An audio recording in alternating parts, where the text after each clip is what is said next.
Hey friends, welcome back. I'm going to show you how to reduce the sun rays to prevent discoloration and cracking, as well as reduce the heat when you get into your car in the summer times. I'll show you how.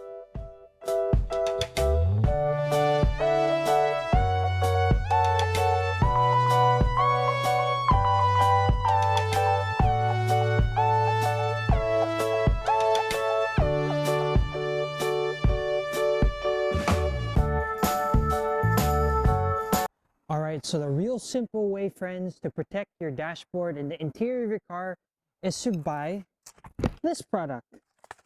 It's only worth under $30 in any car store or automotive store.